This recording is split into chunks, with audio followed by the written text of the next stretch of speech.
রাঙ্গামাটিতে সেনাবাহিনীর টহল দলের সাথে ইউপিডিএফের সদস্যদের গোলাগুলি হয়েছে। আজ ভোর 4টার দিকে রাঙ্গামাটির কাউখালী উপজেলার ঘাগড়া মনপাড়া স্কুল এলাকায় এ ঘটনা ঘটে। এ সময় বিভিন্ন ধরনের অস্ত্রসহ ইউপিডিএফের 3 সন্ত্রাসীকে আটক করা হয়েছে। স্থানীয়রা জানান, সোমবার সন্ধ্যা থেকে নিয়মিত টহলে বের হয় সেনাবাহিনী।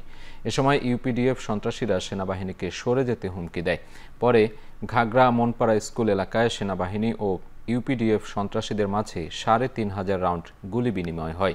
এ সময় তরিকুজ্জামান খান নামে এক সৈনিকের হাতে গুলি লাগে। পরে তাকে হেলিকপ্টার করে চট্টগ্রাম সম্মিলিত সামরিক হাসপাতালে নেওয়া হয়।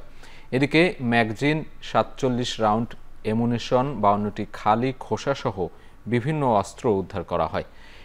আইএসপিআর-এর পাঠানো এক বিজ্ঞপ্তিতে জানানো হয়, জেলার দুর্গম পাহাড়ে ভোর 4টা থেকে ইউপিডিএফের বিরুদ্ধে অভিযান পরিচালনা করছে সেনাবাহিনী।